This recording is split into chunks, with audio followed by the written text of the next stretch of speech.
Hello student, कैसे हैं आप सब। एक बार पुनः से कोचिंग क्लासेस पर स्वागत है। उम्मीद करता हूं आप सब अच्छे होंगे, मस्त होंगे, बेहतर होंगे, आपकी पढ़ाई बेहतर चल रही होगी। 11th क्लास की केमिस्ट्री में चैप्टर 1 में आज का टॉपिक है मूल प्रभाज्य या मूल अंश। बच्चों, इस चैनल के माध्यम से हम 11th क्लास के वीडियोज आपको प्रोवाइड करते हैं। यदि आप पहली बार आए हैं तो चैनल को सब्सक्राइब कर सकते हैं। यदि इसका हैंड रिटेन नोट्स चाहिए तो कॉन्टैक्ट नंबर मैं आपको देता हूँ 9685299149, 9685299149। इस नंबर पर आप कांटेक्ट कर सकते हैं। चलिए शुरू करते हैं बच्चों, मूल प्रभाज्य या मूल अंश। आप सबको पता है कि बिलियन में उपस्थित घटकों की सांद्रता को व्यक्त करने का एक माध्यम है मूल प्रभाज्य। चाहे आप मूलरता की बात करो, चाहे फॉर्मलता की बात करो, चाहे नॉर्मलता की बात करो, इसी प्रकार से हमारा मूल प्रभाज्य है बिलियन में उपस्थित विलेय पदार्थों की सांद्रता को व्यक्त करने का एक माध्यम है। अब देखिए, आज हम पढ़ेंगे मूल प्रभाज्य या मूल अंश। अंश मतलब भाग। जैसे हम यदि बात करते हैं कि बिलियन में कितने घटक होते हैं, तो बिलियन में आपके मुख्य रूप से 2 घटक होते हैं बच्चों। बिलियन में 2 घटक वो कौन कौन से? एक आपका होता है क्या, विलेय, और दूसरा होता है विलायक। तो आपका एक भाग है बच्चों विलेय और दूसरा भाग होता है विलायक। थोड़ा यहाँ पर आप लोग समझेंगे, 2 मिनट का समय देंगे तभी कुछ चीज़ क्लियर हो पाएगा। अब हमेशा मैं विलायक को ए से रिप्रेजेंट करता हूँ और विलेय को बी से रिप्रेजेंट करता हूँ। तब बच्चों मैं यदि आपसे कह दूँ कि इसकी मात्रा यदि कितनी होगी, तो वेट आपका हो जाएगा WA और इसका वेट जो है बच्चों वो WB हो जाएगा। ठीक है। यदि मैं इसके द्रव्यमान की बात करूं तो आपका हो जाएगा MA और इसके द्रव्यमान की बात करूं तो MB। जरूरत पड़ने पर ये सब चीज़ें काम आएगी, इसलिए मैं बता रहा हूं आपको। ठीक। अब मैं आपसे कह दूं कि विलायक के मोल की संख्या, विलायक के मोल की संख्या या मोलों की संख्या, ठीक है, विलायक के मोलों की संख्या मतलब NA। ठीक है, NA की बात करेंगे तो होता क्या बच्चों, वेट बटा मास। ठीक है, ये चीज आपको तैयार रखना है, ये अभी सब काम आएगा। इसके बाद मैं आपसे कह दूं विलेय के मोल की संख्या, विलेय के मोलों की संख्या कैसे निकालते हैं? वेट कितना है यानी NB, तो WB कितना है बटा MB कितना है, तो ये मोलों की संख्या निकल कर आती है। मतलब बिलियन में जितने भी घटक होंगे उनकी मोलों की संख्या आप आसानी से निकाल सकते हैं। कैसे? जो भी घटक होगा उसका वेट कितना है, उसका मास, आणविक द्रव्यमान कितना है, दोनों का रेशियो ही आपका मोल की संख्या कहलाता है। अब मैंने जैसे कहा कि मान लीजिए हमारे पास 2 अंगी बिलियन है। 2 अंगी बिलियन मतलब आपके पास A और B 2 अंगी बिलियन, तो इसके मोलों की संख्या NA और इसके मोलों की संख्या NB। यदि आपके पास 3 अंगी बिलियन है मतलब C भी है, तो आपके इसके मोलों की संख्या आपकी NC हो जाएगी। सबके मोलों की संख्या अलग अलग होगी।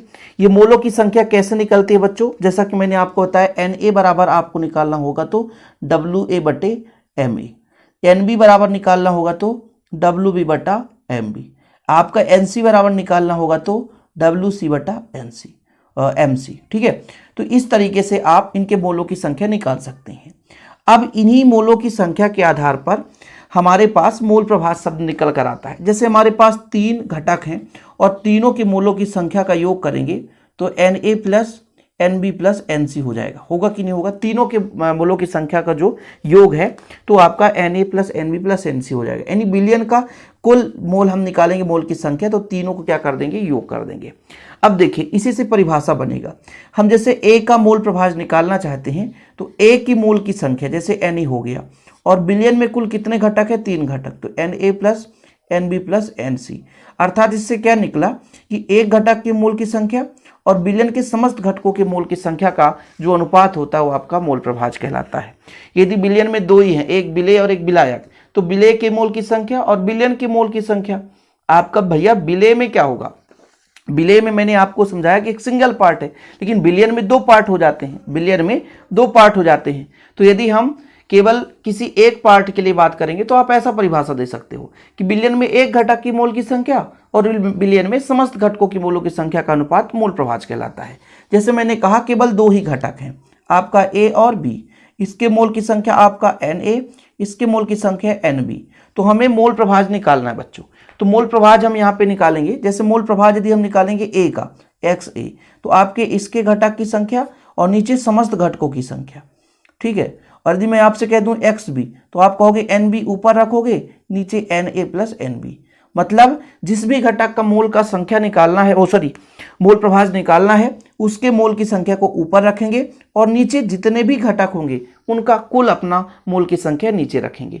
यानी आपको पता है कि बिलियन में जितने भी घटक हैं उनके मोल की संख्या का योग आपका बच्चों बिलियन का आ जाएगा मोल की संख्या। सही है कि नहीं भाई? बिलियन में जितने भी घटक हैं उनके मोल संख्याओं का योग करेंगे तो बिलियन की मोल की संख्या आ जाएगी बच्चों। ठीक है, तो यदि हम किसी भी घटक का मोल प्रभाज निकालना चाहते हैं उसको ऊपर रखेंगे और बिलियन में जितने घटक हैं उनके मोलों की संख्या को नीचे रखेंगे। तो इससे निष्कर्ष निकला, जैसे हमारे पास मान लीजिए दो भाग है, एक विलायक और एक विलेय। तो विलेय के मोल की संख्या और नीचे वाला क्या है? बिलियन है। बिलियन मतलब समस्त घटकों का मोलों की संख्या का। यहां पर देखो एन भी क्या है? विलायक आपका विलेय है। तो विलेय के मोल की संख्या और बिलियन के मोल की संख्या का अनुपात मोल प्रभाज कहलाता है। या मैं ऐसे भी तो कह सकता हूं ए मेरा विलायक है, ए मेरा विलायक है, तो विलायक के मोल की संख्या और बिलियन के मोल की संख्या का अनुपात आपका मोल प्रभाज कहलाता है। किसी भी डायरेक्शन से पकड़ो, परिभाषा का निष्कर्ष वही निकल रहा है। मैं चाहे आपको ऐसा परिभाषा कहूं कि बिलियन के किसी एक घटक के मोल की संख्या और बिलियन में उपस्थित समस्त घटकों के मोल की संख्या का अनुपात आपका मोल प्रभाज कहलाता है, या कि आप ऐसे भी कह सकते हो कि विलायक के मोल की संख्या और बिलियन के मोल की संख्या का अनुपात विलायक का मोल प्रभाज कहलाएगा, विलेय की संख्या मोलों की संख्या और बिलियन के मोलों की संख्या का अनुपात आपका विलेय का मोल प्रभाज कहलाएगा। यानी कुल मिलाकर के मोल प्रभाज का मतलब यह हुआ कि जिस घटक का मोल प्रभाज निकालना है उसके मोल की संख्या को ऊपर रखना है और बिलियन में जितने घटक हैं उनके मोल की संख्या को आपको नीचे रखना है और अनुपात निकालना है, तो आपका मोल प्रभाज, मोल फ्रैक्शन या मोल अंश प्राप्त हो जाता है। ठीक है बच्चों, चीजें क्लियर हो गई, कंसेप्ट कंप्लीट है। जैसे मैंने कहा दो चीजें मिलकर बनी हुई है, दोनों की मोलों की संख्या पता है, तो मोल फ्रैक्शन निकालना है तो जिसका भी हमको निकालना है उसको ऊपर रखेंगे और नीचे समस्त को रखेंगे। हमने यहां पर कहा कि ए और बी दो घटक हैं, ए के मोल की संख्या एन ए, बी की मोल की संख्या एन बी। जब हम ए के लिए मोल प्रभाज निकालेंगे ए के लिए तो एन ए ऊपर रखेंगे और नीचे दोनों को रखेंगे। बिलियन में जितने भी घटक हैं उनको नीचे रखना है। चीजें क्लियर बच्चों? यहां पर आप देख सकते हैं परिभाषा पहले आप लोग पढ़ लीजिए। किसी बिलियन में विलेय तथा बिलियन के मोल की संख्या का अनुपात या आपका विलायक एवं बिलियन के मोल की संख्या का अनुपात मोल प्रभाज कहलाता है। जब विलेय और बिलियन में अनुपात निकालेंगे तो विलेय का मोल प्रभाज, विलायक एवं बिलियन के मोलों की संख्या का अनुपात विलायक का मोल प्रभाज कहलाता है। अब मैं अपने भाषा में लिखता हूं कि बिलियन के किसी एक घटक के मोल की संख्या व बिलियन में उपस्थित समस्त घटकों के मोलों की संख्या का अनुपात आपका मोल प्रभाज कहलाता है। ठीक है बच्चों, क्लियर? यहां तक कंप्लीट।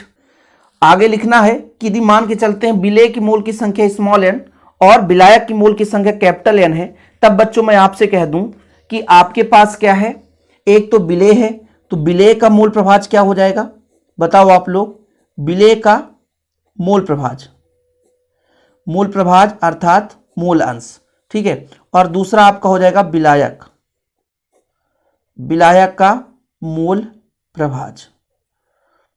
देखिएगा इसका मोल प्रभाज कितना होगा, इसका दोनों का। देखो विलेय की मोल की संख्या स्मॉल एन है और नीचे तो दोनों होगा small N plus capital N, और विलायक तो कैपिटल एन मोल की संख्या और नीचे तो दोनों होगा।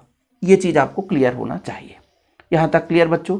अब इसका एक ऑब्जेक्टिव क्वेश्चन में क्वेश्चन पूछ दिया जाता है। मान लीजिए कि एक क्वेश्चन दे दिया और बोला 1 बिलियन का आपको क्या निकालना है? NaOH का निकालना है मोल प्रभाज या जल का निकालना, किसी का भी। तो एक अपन न्यूमेरिकल क्वेश्चन कर लेते हैं यहां पर। तो क्वेश्चन पढ़ो कि 90 ग्राम जल में 4 ग्राम NaOH विलेय है, तब NaOH और जल का मोल प्रभाज निकालो। थोड़ा सा यहां पर आपको हल करते समय ध्यान ये देना है कि H2O का अणु भार बताओ, अणु भार बताओ आप लोग। तो 2 हाइड्रोजन है, ऑक्सीजन का 16 मतलब 18। NaOH का अणु भार, NaOH का अणु भार सोडियम का होता है 23, हाइड्रोजन का 1, ऑक्सीजन का आपका 16, कुल मिलाकर आपका 40 आ गया। भाई इनके मोल की संख्या निकालनी पड़ेगी ना बच्चों। अब मैं आपसे कह दूं NaOH की मोल की संख्या, मोल की संख्या मतलब NaOH आपका विलेय है तो स्मॉल n। भाई मैंने मोल की संख्या पहले ही बताया कैसे निकालना है कि वेट 4 ग्राम, वेट बटा मास 40, मतलब कितना आएगा बच्चों? 4 दाम 40 यानी 0.1 आ गया। ठीक है, इसके बाद H2O के मोल की संख्या, H2O के मोल की संख्या कैसे निकलेगा? Capital N। भाई इसका वेट कितना है आपके पास? 90 ग्राम और मास कितना है 18, 18 पंचे 90, तो ये आ गया आपके पास स्मॉल एन और कैपिटल एन का मान आ गया।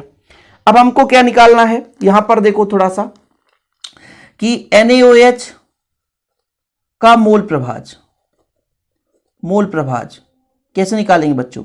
NaOH के लिए निकालेंगे, इसका नंबर कितना है 0.1 और नीचे 0.1 प्लस 5 यानी 0.1 अपान 5.1, इसका कैलकुलेशन करके लिख लेना आप।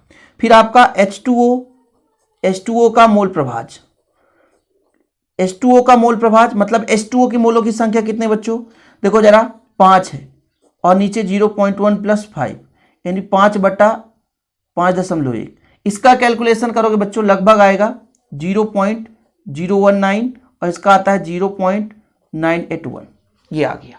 इस प्रकार से आप इसका मोल प्रभाज निकाल सकते हो। चीजें क्लियर है भाई। मोल की संख्या निकालनी पड़ती है ना, पहले मोल की संख्या कैसे निकलता है, आपका वेट कितना है, आपका अणुभार कितना है, इन दोनों का रेशियो ही मोल की संख्या निकल कर आती है। और जब मोल प्रभाज निकालते हैं तो जिस घटक का निकालेंगे उसके मोल की संख्या को ऊपर रखेंगे और नीचे समस्त घटकों के मोल की संख्या, ठीक है, और इस प्रकार से रेशियो निकालते हैं तो मोल प्रभाज निकल कर आ जाता है।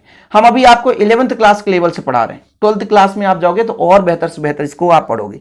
तो 11th क्लास में चैप्टर 1 में हम पढ़ा रहे हैं, तो इसलिए आप बिल्कुल परेशान ना हो, बेहतर से बेहतर तैयारी करते चलें और ऐसे वीडियो पाने के लिए चैनल को सब्सक्राइब कर लें, बेल आइकन जरूर प्रेस करें। जय हिंद, वंदे मातरम।